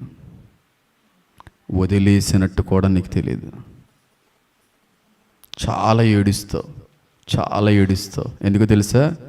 నువ్వు సంపాదించిన కీడు, నువ్వు సంపాదించిన చీకటి, నువ్వు సంపాదించినటువంటి దోషం నీ పిల్లలకి అంటుకుంటుంది. నీ పిల్లలు అనుభవిస్తారు. నువ్వు సంపాదించేది దోషాన్నే, మేలుని కాదు. ఎప్పటికైనా ఎఫెక్ట్ ఉంటుంది మీకు. బతుకుండగానే ఉంటుంది, చనిపోయిన తర్వాత ఇంకా ఉంటుంది. కాబట్టి తెలుసుకున్న తర్వాత, విన్న తర్వాత ఇంకెప్పుడు అలాంటివి చేయం ప్రభువా అని కానీ దేవుడి దగ్గర పశ్చాత్తాప పడగలిగితే ఖచ్చితంగా దేవుడికి క్షమిస్తాడు మిమ్మల్ని. ఓ చిన్న ప్రశ్న వేయాలనుకుంటున్నాను, జెన్యూన్గా సమాధానం ఇవ్వండి, దేవుడు తప్పక మిమ్మల్ని దీవిస్తాడు. దేవుణ్ణి తెలుసుకొనక మునుపు ఇలాంటివన్నీ కూడా చేశామండి అనే వాళ్ళ గురించి నేను మాట్లాడట్లేదు. కానీ దేవుణ్ణి తెలుసుకోక మునుపు కూడా ఈ జాతకాలో ఈ మంచి చెల్లు, ఈ గ్రహాలు, వేటి జోలికి మేము వెళ్ళలేదండి, దేవుళ్ళలోకి రాకముందు కూడా అలాంటివి మేము చేయలేదండి అన్నవారు ఉంటే ఎవరన్నా చేయొద్దండి. దేవుళ్ళలోకి రాకముందు కూడా చేసరిగ్గా ఎత్తండి. ఎంతమంది ఉన్నారు? ఇంకా దేవుళ్ళలోకి రాకముందు కూడా చేయలేదా? దేవుళ్ళలోకి రాకముందు కూడా చేశారు. మీరు చేయలేదండి. ఎంతమంది ఉన్నారు ఇక్కడ అలాగ దేవుళ్ళలోకి రాకముందు కూడా వాటి జోలికి వెళ్ళలేదండి అన్నవాళ్ళు? దేవుళ్ళలోకి రాకముందు కూడా అలాంటివి చేయలేదన్నవాళ్ళు చేయలేదా? మీరు మీ అమ్మగారు చేసేవారు కదమ్మా, నాకు తెలుసులేండి. ఇద్దరు ఉన్నారు, ఒకరు ఆత్మీయ తల్లి సమానులు దేవమణి గారు, ఇంకొకరు యవనస్తులు నూతన. దేవుళ్ళలోకి రాకముందు కూడా మీరు చేయలేదు. సూపర్. మళ్ళీ చెప్తున్నాను, సూపర్. చాలా సంతోషిస్తున్నాడు దేవుడు. ఇంకొకరిని అడుగుతున్నాను, దేవుళ్ళలోకి వచ్చిన తర్వాత జీవితంలో మళ్ళీ అవి చేయలేదండి, నిలబడిపోయామండి, అంతకుముందు చేసాం కానీ దేవుళ్ళలోకి వచ్చిన తర్వాత కూడా చేయలేదండి అన్నవాళ్ళు చేయొద్దండి. సూపర్. దేవుడు కూడా మిమ్మల్ని తప్పక దీవించి ఆశీర్వదించునుగాక. దేవుని దృష్టిలో మీరు ప్రియులు, మీరు చాలా బాగుంటారు. మీ వెంట వచ్చే తరాలు తప్పక దేవుడు దీవిస్తాడు. అత్యధికమైనటువంటి ఫలాలు దేవుడు మీకు, మీ వెంట వచ్చే తరాలకి తప్పక అనుగ్రహిస్తాడు. దేవుడు అనుగ్రహించే మహా గొప్ప స్థితిలో మీరు తప్పక ఉంటారు. దేవుని దృష్టిలో నిరంతరము కరుణా కటాక్షములతో మీరు వర్ధిల్లురుగాక. దేవుడికి ఇష్టమైన పనిది. నేను తప్ప వేరొక దేవుణ్ణి ఉండకూడదురా. సబాష్. ఒకవేళ చేతులు ఎత్తడానికి సంకోచించినటువంటి వ్యక్తులు ఎవరైనా ఉంటే దేవుడు మిమ్మల్ని బట్టి చాలా ఏడుస్తున్నాడు, చాలా బాధపడుతున్నాడు. నా బిడ్డ ఎప్పుడు మారుతుందా, ఎప్పుడు క్షమిస్తానా, ఎప్పుడు ఒప్పుకుంటుందా, ఎప్పుడు విడిచిపెడతాదా అని చెప్పి ఎంతగా ఆయన ఎదురు చూస్తున్నాడంటే అంతగా ఎదురు చూస్తున్నాడు. మిమ్మల్ని మీ మీద ఆయనకి కోపం ఏమీ లేదు, మీరంటే ఆయనకి ఏమీ దోషం, ద్వేషం, పగ, ప్రతీకారం లేదు. కానీ మీరు మారాలని చూస్తున్నారు. నిజంగా మారి జీవితంలో మళ్ళీ వాటి జోలికి వెళ్ళకపోతే ఇప్పటి వరకు చేసిన ప్రతి దాన్ని కొట్టేస్తాడు. అంతకు మించిన రీతిలో దేవుడు మిమ్మల్ని కూడా దీవిస్తాడు. నమ్మండి, విడిచిపెట్టండి. లేఖనాలు సెలవిస్తూ ఉన్నాయి, తన అతిక్రమములను దాచిపెట్టువాడు. చెప్పండి, ఎవరో అతిక్రమలు దాచిపెట్టాడు? యెహోషువ కాలంలో వర్ధిల్లలేదు, యుద్ధాలన్నీ ఓడిపోతూ ఉండేవారు. ఏట్రా ఏం తెలియట్లేదురా, ఒప్పేసుకుంటారు రే. మీరు ఒప్పేసుకుంటే మాత్రం ఫైన్ రా, ఒప్పేసుకోకపోతే మాత్రం చాలా సీరియస్గా ఉంటుందిరా. ఒప్పుకున్నాడు ఒకడు, చెప్పండి ఆయన పేరు. ఒప్పుకున్నాడు. ఆకాన్ ఒక్కడే కొట్టబడ్డా. అన్యం పుణ్యం తెలియని పిల్లల్లో కూడా నశించిపోయారు. వర్ధిల్లరమ్మా, మళ్ళీ చెప్తున్నాను, బాగో మీ జీవితాలు. మీరు చేసిన వాటన్నిటిని ఒప్పుకొని విడిచిపెట్టువారు ఏమన్నదో తెలుసా? చెప్పండి. కనికరము పొందుదురు, కృప పొందుకుంటారు. ఖచ్చితంగా దేవుడు క్షమిస్తాడు. తెలియక చేశారు కదా, ఈ వాక్య భావం తెలియక ఒకవేళ జీవించున్నారేమో. ఈ వాక్యం యొక్క ఆంతర్య అర్థాన్ని మీరు గమనించారు కదా, పరమార్థాన్ని దేవుడు మీకు బయలుపరిచాడు కదా, సత్యం అంటే ఏంటో అసత్యం ఏంటో అనేది ఈ రోజున ప్రత్యేకత మీకు చూపించాడు కదా. మనకి తెలియకుండా ఎంతో దోషాన్ని మనం సంపాదించుకుంటున్నామో మనతో పాటు మన పిల్లలకి అనేటువంటి విషయాన్ని ఇంత వివరణాత్మకంగా తెలియజేశాడు కదా. అయ్యో బాబోయ్ అని తెలుసుకొని మీకోసమే కాదు, మీ వెంట వచ్చేటువంటి తరాల కోసమైనా ఆలోచించి ఇక్కడి నుంచి అయినా అలాంటివి చెయ్యను అనేటువంటి ఒక మంచి నిర్ణయం కానీ ఈ 8వ మాసపు నెలలో కానీ మీరు తీసుకోగలిగితే, మంచి తీర్మానం కానీ తీసుకుని విడిచిపెట్టగలిగితే చాలా బాగుంటారు. మళ్ళీ చెప్తున్నాను, చాలా చాలా చాలా బాగుంటారు. విడిచిపెట్టకపోయినా బాగుంటారు, కానీ ఒక రోజున మాత్రం మీరు పడిపోతారు, కొనసాగరు. అలాంటివి చేస్తుంటారండి. నాకు తెలిసిన వాళ్ళలోనే, మా ఫ్యామిలీలోనే, మా సంఘ విశ్వాసుల్లోనే ఉన్నవారు ఎవరైనా ఉన్నారంటే వారి కోసం ప్రార్థన చేయండి, కానీ వారి పాపంలో చేతులు ఉంచకండి. వారితో దూరంగా ఉండండి. వారికి వీలైనంత డిస్టెన్స్ని మెయింటైన్ చేయండి, లేదా వారి చీకటే మిమ్మల్ని వెంబడిస్తుందేమో. ఎందుకంటే వారు పరిశుద్ధాత్మతో అభిషేకించబడిన వారిగా కొనసాగలేరు. దురాత్మలతోనే వాళ్ళు నింపబడతారు. దురాత్మలే ఉంటాయి. ప్రార్థన, నా దర్శనం ఏదన్నా అలాగే జరుగుతూ ఉంటుంది. వాళ్ళకి దూరంగా ఉండండి. అది మీకు, మీ పిల్లలకి చాలా క్షేమం. నేను ఇప్పుడు చెప్పినట్టుగా తర్వాత రోజుల్లో చెప్పకపోవచ్చు. ఇదే విధంగా కొనసాగేటువంటి వ్యక్తులను ఇక్కడి నుంచి వెళ్ళిపోండి అని కూడా అనొచ్చు. చెప్పలేం. దేవుడు అంటాడన్నమాట, నేను అంటమాట. అంతవరకు ఎందుకండి యాక్షన్లు చెప్పండి, ఓవర్ యాక్షన్లు ఎందుకు చెప్పండి, నటనా జీవితం ఎందుకు చెప్పండి. ఈ దేవుడి మీద మీకు విశ్వాసం లేదా? దేవుడు చేయలేడా? చేయగలడా? చేయలేడా? ఎర్ర సముద్రాన్ని 2 పాయలుగా చేసిన దేవుడు కదా మనం ఈ రోజు నమ్ముకుని ప్రార్థించే దేవుడు. సేమ్ దేవుడా? దేవుడైనా మారాడా? సూర్యుడిని చంద్రుడిని ఒక మానవుడి యొక్క మాటను బట్టి ఆపినటువంటి దేవుడేనా, లేకపోతే ఏమన్నా కొత్త దేవుడేనా మన జీవితంలోకి వచ్చాడా? యోబు యొక్క స్థితిని 100 దీవించిన దేవుడేనా, లేకపోతే ఏమైనా కొత్త దేవుడిని ఏమన్నా తెచ్చుకున్నావా? గొలియాతుని సునాయాసంగా చిన్న రాతితో కొట్టినటువంటి దావీదు దేవుడేనా మన దేవుడు? అబ్రహాము, ఇస్సాకు, యాకోబులు దేవుడేనా మన దేవుడు? ఏమైనా మారాడా? మరి వాళ్ళ జీవితంలో అన్ని మహత్కార్యాలు జరిగించిన దేవుడు మన జీవితంలో ఎందుకు చేయడు? వాళ్ళు ఉంచిన విశ్వాసం మనం ఉంచలేకపోతున్నాం అంతే.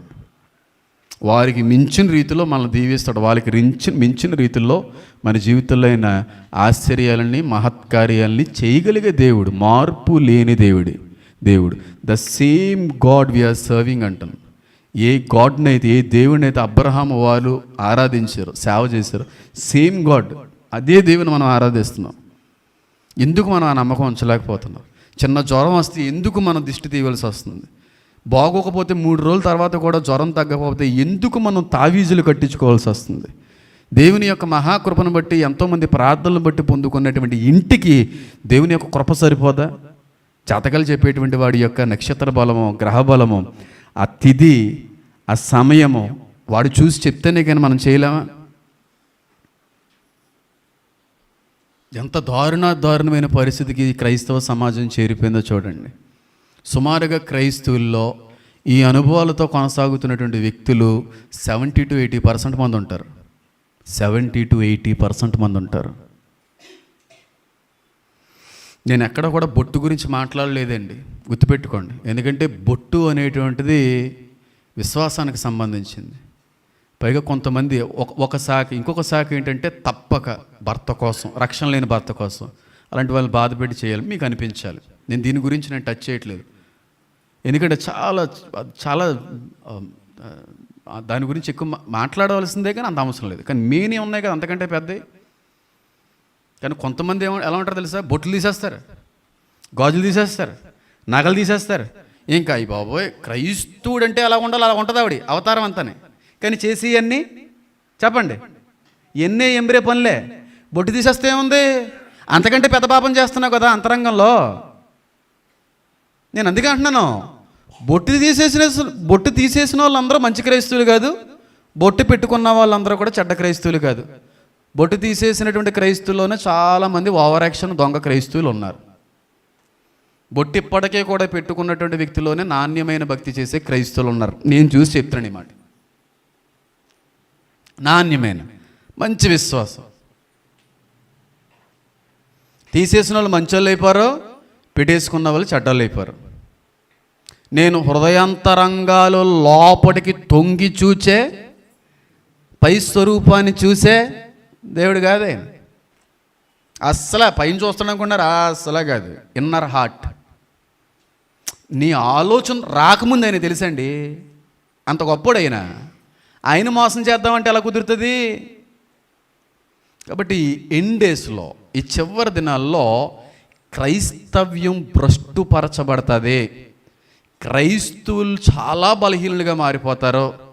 దేవుని మీద ఉంచవలసినటువంటి విశ్వాసం, చేయవలసినటువంటి భక్తి మీద ఉంచకపోగా లోకం మీద వారి యొక్క నమ్మకాన్ని ఉంచే క్రైస్తవులు ఎక్కువ అవుతారు అన్నట్టుగానే కనబడుతుంది. ఎందుకంటే ఆనాటి విశ్వాసానికి ఈనాటి విశ్వాసానికి చాలా తేడా ఉంది. అప్పుడు కానీ గర్భఫలం బేగా రాకపోతే, బిడ్డలు పుట్టకపోతే దేవుని సన్నిధిలో గోజాడేటువంటి తరాన్ని చూసి పెరిగినండి.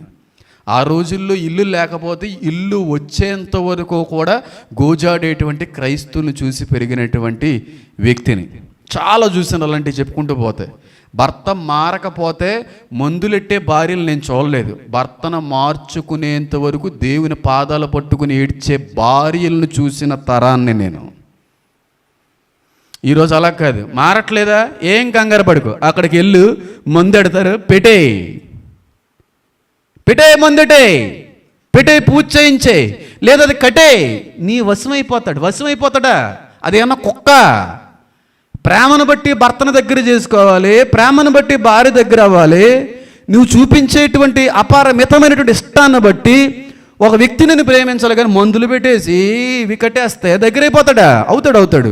కానీ ఎదురు రోజు చచ్చిపోతాడే. చచ్చిపోవలసిన దానికంటే ముందు చచ్చిపోతాడు. ఎంత భయంకరమైన పరిస్థితికి వెళ్ళిపోయిందో చూడండి. ఉన్నారు అలాంటి వాళ్ళు లేరా? పైకి భక్తి గలవారే కనబడుతూనే దానిని ఆశ్రయించని వారికి నువ్వు దూరంగా ఉండు. అంత దరిద్రులు ఉన్నారు, అంత దుర్మార్గులు ఉన్నారు. వారందరికీ జీతం ఇచ్చే దేవుడు కూడా ఉన్నాడు. గుర్తుపెట్టుకోండి, ఉన్నాడు, ఖచ్చితంగా ఉన్నాడు. బ్రతికుండగా నువ్వు చూస్తావు, బ్రతకకుండా వెళ్ళిపోయినా నీ బిడ్డలు అనుభవిస్తారు. నీకు మంచిది కాదు. ఒక చిన్న విగ్రహాన్ని చేసుకుంటేనే మండిపడిపోయాడండి. దొంగిలించిన సొమ్ముని పెట్టుకుంటేనే ఏమైపోయాడండి? యాకోబు భార్య ఆ విగ్రహాలను తెచ్చుకుంటే ఊరుకున్నాడా? చిన్న తెలిసి తెలియనటువంటి టైంలో అయినది. కానీ ఈ రోజున ఆత్మపూర్ణులై ఉన్నాం, పరిశుద్ధాత్మ చేత నింపబడినటువంటి వ్యక్తులై ఉన్నాం, క్రీస్తు రక్తంలో కడగబడిన వారే ఉన్నాం, క్రీస్తుతో సహవాసం చెయ్యవలసిన వారే ఉన్నాం. క్రీస్తు నామంలో కూడా ప్రార్థించేటువంటి వారిగా ఉండి కూడా వారికి మించిన దోషాన్ని, వారికి మించిన పాపాన్ని చేస్తున్నారంటే మిమ్మల్ని ఏమనాలి? నేను చేయలేదు అంటలేదండి, మేము అన్నీ చేసాం, నష్టపోయిన వ్యక్తులుగా చెప్తున్నాను. బాగుంటాం, అవన్నీ చేస్తే బాగున్నట్టు కనబడుతుంది, కానీ సివియర్ ఫాల్ ఉంటుంది. చాలా భయంకరంగా దెబ్బ అయిపోతాం. చాలా గట్టిగా ఉంటుంది దెబ్బ. నేను ఎందుకు చెప్తున్నా అర్థం చేసుకోండి. లేమో ఉండమంటలేదు, ఉంటాయి, అవి జరుగుతాయి. ఒకవేళ ఎలాంటి స్థితిలో ఎవరైనా ఇక్కడున్నా ఈ సందేశాన్ని చూస్తున్నటువంటి ఫాలోవర్స్ ఉన్నా, దేవుడు మీతోనే మాట్లాడాడు, దేవుడు మిమ్మల్ని ప్రేమిస్తున్నాడు, మిమ్మల్ని క్షమించడానికైనా సిద్ధంగా ఉన్నాడు. విడిచిపెట్టగలిగే స్థితిలో మీరు ఉంటే తప్పక మీరు మీ బిడ్డల్లో అనేక తరాలను దేవుడు దీవించబోతా ఉన్నాడు. 35 రాకడి సూచనల మీద అద్భుతమైనటువంటి పరిశీలన చేశాం.